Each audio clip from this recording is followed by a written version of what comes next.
Hello everyone. ह्या व्हिडिओमध्ये आपण पॅट संकलित मूल्यमापन 2 इयत्ता 7वी विषय Marathi practice question paper with answer सराव प्रश्नपत्रिका उत्तरासहित बघणार आहोत.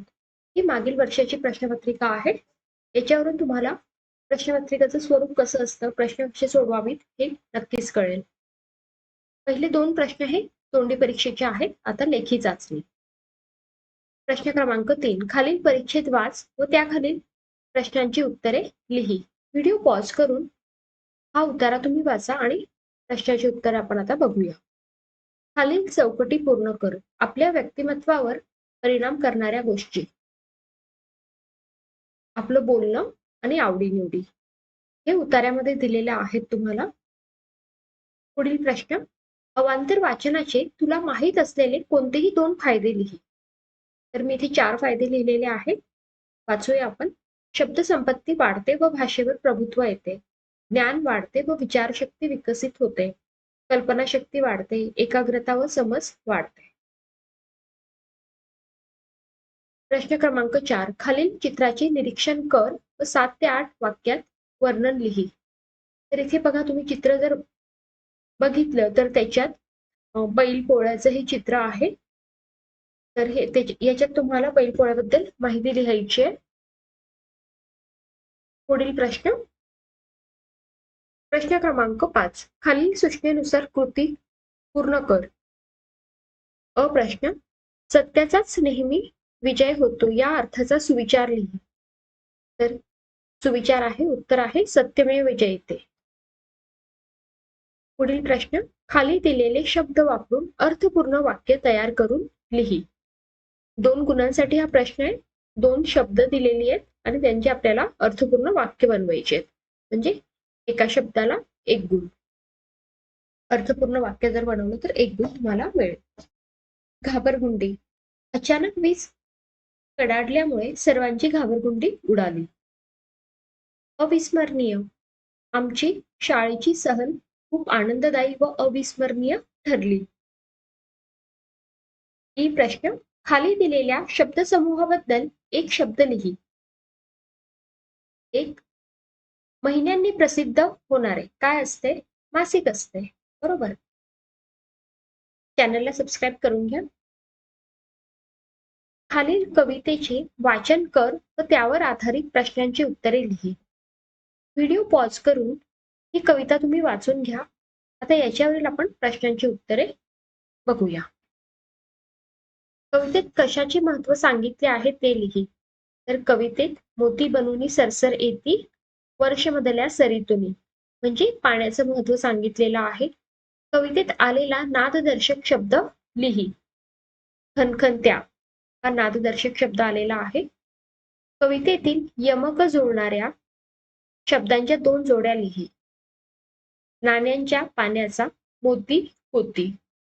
कवितेत मोती कोण कोणास म्हटले आहे? तर पाण्याला आणि धान्याला मोती म्हटलेला आहे. पुढील प्रश्न. तुझ्या शाळेत आजी आजोबा दिवस साजरा होणार आहे. त्यासाठी तुला आजी आजोबांना शाळेत घेऊन जायचे आहे. अशा प्रसंगी तुझ्यात व आजी आजोबा यांच्यामध्ये होणारा संवाद लिही. तुम्ही तुमच्या नोटबुकमध्ये हा संवाद लिहा. तुम्ही बनवा संवाद. पुढचा प्रश्न. खालील जाहिरातीचे वाचन कर व त्यावर आधारित प्रश्नांची उत्तरे लिही. भव्य कला प्रदर्शन आहे, ही जाहिरात आहे. कलाकारांच्या विविध कलागुणांचे प्रदर्शन, आकर्षक कला दालने, आयोजक आहेत. छोट्या कलावंताच्या कलागुणांना वाव देण्यासाठी आवश्यक भेटत्या. तारीख दिलेली आहे, म्हणजे दिनांक दिलेला आहे, वेळ दिलेला आहे आणि विशेष नोंद. प्रदर्शनाच्या तिकीट विक्रीतील काही रक्कम गरजू विद्यार्थ्यांच्या शिक्षणासाठी मदत म्हणून दिली जाणार आहे. तर आता ह्या जाहिरातीवरचे प्रश्न आपण बघूया. जाहिरातीचा विषय लिही. तर बघा, इथे जाहिरातीचा विषय काय आहे? भव्य कला प्रदर्शन. खूप सोपे प्रश्न असतात हे. इथे आपण उत्तर लिहिलंय भव्य कला प्रदर्शन. कला प्रदर्शनाचा कालावधी एकूण किती तास आहे? योग्य पर्यायास गोल कर. तर किती तास आहे आपण बघूया. सकाळी 11 ते 7. 11 ते 7 मध्ये किती तास होतात? 8 तास होतात. म्हणून इथे आपण 8 तास पर्याय क्रमांक 4 ला आपण गोल केलेला आहे. जाहिरातीमध्ये तुला जाणवणारी त्रुटी लिही. संपर्कासाठी पत्ता नाही दिलेला आहे. पुढील प्रश्न, कला प्रदर्शनातून कोणता उद्देश साध्य होणार आहे? योग्य पर्यायास गोल कर. तर बघा इथे उद्देश सांगितलेला आहे की प्रदर्शनाच्या तिकीट विक्रीतील काही रक्कम गरजू विद्यार्थ्यांच्या शिक्षणासाठी मदत म्हणून दिली जाणार आहे. तर इथे आपण पर्याय क्रमांक 3 निवडलेला आहे. गरजू विद्यार्थ्यांच्या शिक्षणासाठी मदत होईल. पुढील प्रश्न, सूचनेनुसार कृती कर व लिही. त्याच्यातील अ प्रश्न आहे. प्रश्न 9 मधील अ प्रश्न, खाली दिलेल्या परिच्छेदात, हा परिच्छेद आहे, रिकाम्या जागी योग्य वाक्प्रचार निवडून त्यात योग्य तो बदल करून लिही. मग इथे वाक्प्रचार दिलेले आहेत. गुण्या गोविंदाने नांदणे, अचंबित होणे आणि अधीर होणे. तर इथे 2 रिकाम्या जागा दिलेल्या आहेत. ही रिकामी जागा आहे. मी उत्तरं ऑलरेडी लिहून ठेवलेली आहेत आणि ही रिकामी जागा आहे. तर मेघना नयनासोबत प्रथमच गावाला गेली होती. तिच्या भल्या मोठ्या कुटुंबाला एकत्र गुण्या गोविंदाने नांदताना तुम्हाला इथे बदल करावे लागतील. पाहून तिला अतिशय आनंद झाला. दोघी शिवारात फेरफटका मारायला गेल्या. विहिरीजवळ बाभळीच्या फांदीला झुलणाऱ्या सुगरणीच्या खोप्याची वीण पाहून मेघना अचंबित झाली. अचंबित होणे डायरेक्ट नका लिहू. वाक्यावरून कोणता वाक्प्रचार कशा प्रकारे लिहायचं हे बघा. पुढचा प्रश्न, योग्य पर्याय निवड. सायलीला झुळूक व्हावेसे वाटते.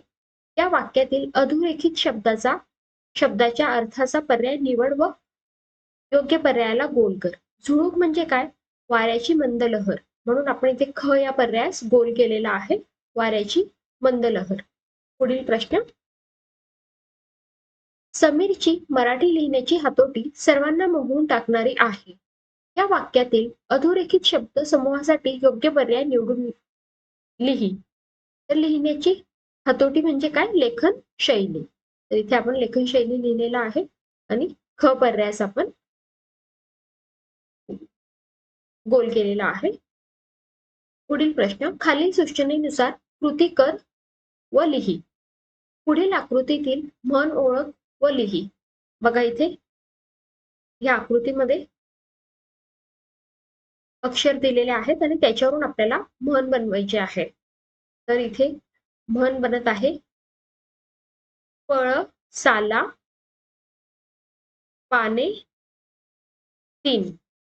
पळसाला पाने 3.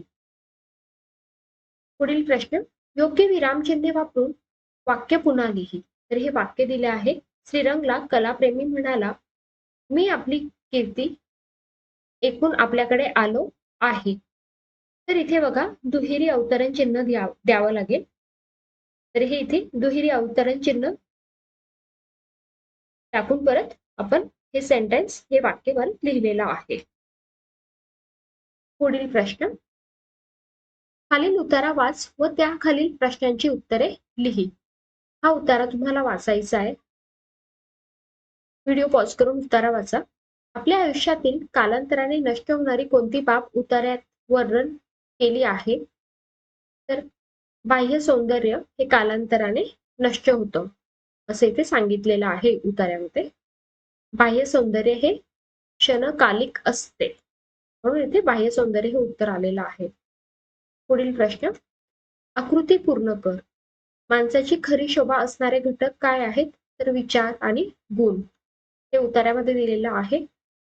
आपल्या जीवनात आपण कोणत्या गोष्टीला महत्त्व दिले पाहिजे ते उतार्याच्या आधारे 3-4 वाक्यात लिही. तर आपल्या जीवनात विचार आणि आचार यांना महत्त्व दिले पाहिजे. माणसाचे खरे सौंदर्य त्याच्या गुणांमध्ये आणि कृतीमध्ये असते. चांगले विचार व सत्कर्म केल्याने माणूस खऱ्या अर्थाने सुंदर बनतो. त्यामुळे आपण नेहमी चांगले वागण्याचा आणि चांगले विचार करण्याचा प्रयत्न केला पाहिजे. या उतार्यास शीर्षक द्यायचंय. तर मी इथे शीर्षक दिलेलं आहे उतार्याला, विचार आणि आचार यांचे सौंदर्य. तुमचं शीर्षक वेगळं सुद्धा असू शकतं, पण ते उतार्यास समर्पक असलं पाहिजे. हे नक्की बघा. पुढील प्रश्न, मुलाखतीद्वारे दुकानदाराची माहिती मिळवण्यासाठी 5 प्रश्नांची प्रश्नावली तयार कर व लिही. म्हणजे तुम्हाला दुकानदाराला प्रश्न विचारायचे आहेत. तर इथे 5 प्रश्न मी लिहिलेले आहेत, वाचूया. तुम्ही दुकानात कोणकोणत्या वस्तू विकता? तुमचे ग्राहक प्रामुख्याने कोणत्या प्रकारचे असतात? म्हणजे ग्राहक कोणत्या प्रकारचे असतात, म्हणजे तुम्ही लहान मुलांसाठी वस्तू विकतात की महिलांसाठी विकतात? ही आपल्याला माहिती या प्रश्नावरून मिळेल. ग्राहकांना आकर्षित करण्यासाठी तुम्ही कोणत्या योजना किंवा सवलती देता? या व्यवसायात तुम्हाला कोणत्या अडचणी येतात? भविष्यात तुम्हाला तुमच्या व्यवसायात कोणते बदल व विस्तार करायचे आहेत? नेक्स्ट प्रश्न. पुढील वाक्याचे वाक्य प्रकारानुसार वर्गीकरण कर. तर इथे आज्ञार्थी वाक्य, संयुक्त वाक्य आणि मिश्र वाक्य कोणतं हे आपल्याला लिहायचं आहे. 3 वाक्य दिलेली आहेत. जेव्हा सुट्टी लागेल तेव्हा मी गावाला जाईल. जेव्हा तेव्हा.